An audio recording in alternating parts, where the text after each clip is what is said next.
name is Frank McKenna. I'm the Chief Fraud Strategist at Point Predictive. I also write a blog called Frank on Fraud. My role at Point Predictive is really to run the innovation department. So we talk to lenders and find out what their fraud problems are, and then we try to build solutions to solve those problems. And my name is Marc Evans. I am the founder of Fraud Hero, where I provide educational training for FI, senior communities, and law enforcement. My background, I am an active cyber crimes and fraud detective. I've been in law enforcement for about 14 years now. I've done fraud and cyber investigations for the last 8 years. So stay fairly busy. One fraud fact you can share. One fraud fact that I can share. How about we had $20.8 billion in scams last year? No. I think that fraud is growing every year. So I think that's something that us as fraud fighters have to really understand and be able to work together to mitigate. But that's my biggest fraud fact, that it's nonstop growing. That's a good fraud fact, I think. My fraud fact, the FBI IC3 report attributed something like $693 million in losses due to AI-enabled scams. So it was the first time that we saw the FBI tracking AI fraud. So it was a pretty big number for the first year. I think it's just a fraction of the fraud out there, but still they're tracking it now. AI has now become a dominant force in fraud. What are we up against right now that most of the industry hasn't caught up to yet? Yeah, I think that AI enabled and AI assisted fraud. Going back to the Inscribed report, where you reported about a 500% increase in AI assisted pay stub and bank statement fraud. From talking to a lot of the auto lenders, I don't think that they're starting to realize the impact of that. But fighting that type of fraud is much different than it was a few years ago, when it was easy to spot a fake pay stub because the fonts were off, the calculations on the pay stubs are off. These new AI-assisted pay stubs are perfect, to the human eye at least. And if you're using old school methods of having underwriters try to look for these fake pay stubs, I just don't think that's working anymore. You got to have some automated solution that can help detect that and assist the human. That's what I was primarily referring to, along with a lot of the social media scams that are sprouting up around credit sweeps and bust out and incorporating, recruiting people into committing fraud. No, I completely agree that the AI-assisted fraud is definitely causing an increase in fraud. It's scaling fraud, because now the traditional tools that they would use to create these fake documents like payment stubs, when they would use like Photoshop, things like that, now you can do it with a simple prompt and a template. Like you said, it's much harder to identify those little nuances that we would see before. And I think, like, from an investigator standpoint, they now have to look at multiple factors, especially like in the auto lending world, when someone's trying to get a loan or a vehicle. Is you have to look at more than just a pay stub. You have to look at utility bills, you have to look at the IDs, if things match up, dates, addresses. Right.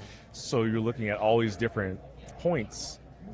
How big is this classification problem, and what does it cost lenders to get it wrong? I think the mix-up that we're seeing with third-party versus first-party fraud, or being mistaken as third-party fraud, really what I've seen is, when it comes to auto lending fraud, is I see more organized groups that are doing it, so it is more first party, where you have people working together to carry out a scheme. And it's not just from when they arrive at the dealership, it's more so before they even get there. When they're filling out documents online and sending everything over, they may have someone who is coming in as part of that scam to just pick up the vehicle. So you may have somebody who's doing the order, somebody who's picking up the vehicle, and then delivering to somebody else. So I think when some lenders may see that, they may think it's third-party fraud, but it's really the person sitting in front of them that's doing it, or the person who's applying for it, actually taking out that car. Yeah, that's precisely where that statistic came from. I think a lot of auto lenders did a great job at stopping a lot of the third-party fraud, the identity theft, the synthetic identities by professional fraud rings. But what's happened is a lot of the fraud has shifted to real people using their real identities, lying, using fake pay stubs, using fake employment, going into dealerships and getting loans that they wouldn't qualify for. In terms of quantifying it, it's a really good question, because what we see at Point Predictive, and we track about $5 trillion in originations, so we've seen over 320, 30 million applications, is that a lot of the fraud gets misclassified as default, meaning it's just a credit risk loss because it's a real person. So we think up to 70% of those defaults where people stop paying within the first 6 months, there's some fraud in the application. And many times that fraud is tied to what they said their income was, where they said they worked in their employment. So we've been able to trace this first party fraud to the actual loss, which isn't even called fraud. It's called early payment default. And up to 70% of those are fraud. So you're talking many billions of dollars due to first party fraud. What would real-time intelligence sharing between lenders and law enforcement look like?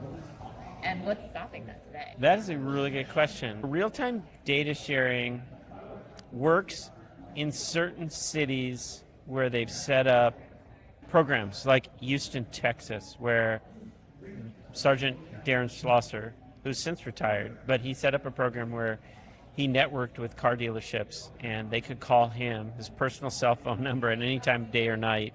And if they saw somebody in the dealership, they could call him and he would send a squad car out and arrest the fraudster. That's a very manual way of real-time data sharing, but what he created was this network. This could be done through an automated consortium, but I think really what probably limits the banks and the lenders is the data sharing and the privacy and the false positives. They're not wanting to have a police come and arrest a real person who's not committing fraud. That's my opinion, but I don't know, Mark, you might have a different opinion.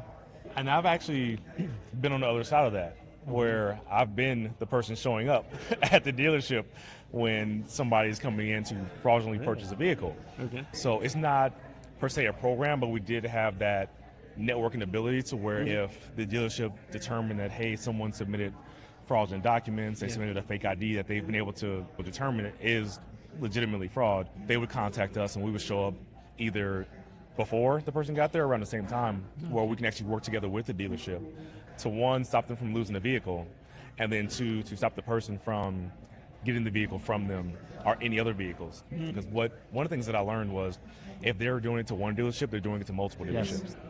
And that's been very interesting, but that, as far as the real-time sharing or data sharing, was just, hey, we have this person coming in, they're coming in today, tomorrow, next week, we know they're going to buy this vehicle, they're actually buying two vehicles, whatever it may be, but they've determined that, and they'll sometimes share real information if they can, and we're able to verify, like, hey, that's not a real ID, or that's not a real document, or they don't really go to that bank, is not legitimate, they don't work there. We've done our own research to be able to even solidify or verify their information, which makes it easier for us to do it. But other than that, I think it is a really tough thing to share a lot of the bank lending information, because there is the Privacy Act where you can't just share someone's PII just because you believe they may be fraudulently taking a car. We don't want that to happen. How do you explain the tension between model accuracy and explainability when the output has to hold up in court? So you almost have to speak as if you were speaking to your own child. Let's kind of look at it. You want to explain it to the level, if you have to talk to an elementary school, not saying that anyone is that level, but you want to make it understandable for anyone. So you want to make it as basic as possible. You want to say, hey, this is fraudulent because of this reason, because this font is bigger and this is why, or this dollar amount doesn't match up with the dollar amount that they put on another document. So if you have multiple points, you want to be able to explain why the points don't match up, or even if you have a fake ID. You want to say, we know this ID is fake because there's no record with the DMV of this person having an ID with this driver's license number or this address, or that's not even their real name. So I think explaining it in court, especially to someone who maybe is not familiar with fraud at all, to have them understand, okay, I can see why someone would determine that this is not real. Do you think the solutions being provided by vendors are providing that level of explainability that will be needed? So I don't think a lot of the legacy solutions have provided fraud scoring, have provided a lot of transparency, because they're often limited to 3 reason codes that are being pre-programmed in the systems. But that's changing, and in fact it's changing. We're changing that too. Is generative AI is very good at, I think, explainability. So when you have a score that's getting, or something that's high or low risk, It does a really good job of explaining why. So I think that's going to open up explainability in fraud a lot more by using generative AI, because it was so limited before. Having wrote these reason codes myself, knowing that they need to be like 7 words only and need to fit 10,000 use cases, you have to make them fairly generic. If you look at your credit score, right, you get these generic reasons that oftentimes sound good, they're not bad, so they're very confusing to consumers. But with generative AI, I think that's going to change a lot. What is your fraud hot take? I would say my one hot take would be, with generative AI, there's a lot of fear that it's going to eliminate the fraud analyst. I think it's going to do the exact opposite. I think generative AI is going to result in a dramatic increase in the need for fraud analysts, because it's going to open up the scale of what businesses can do around fraud, and they're going to take on more work. They're going to be much more productive. So I actually think we're not going to see fraud analysts get laid off. What we're going to see is a lot more get hired. That would be my hot take. My hot take is that fraud is not just a tech problem, that fraud is a human problem. And the reason I say that is, with tech constantly evolving, especially when the good guys get access to tech, the bad guys have probably had access to it before us. And they utilize it in a way that we may not be able to, because they have no limits on what they can do. And I feel if you are able to solve at least part of the human problem with knowledge and education of how the fraud and scams happen, I think you can mitigate and disrupt a lot of fraud that is actually occurring.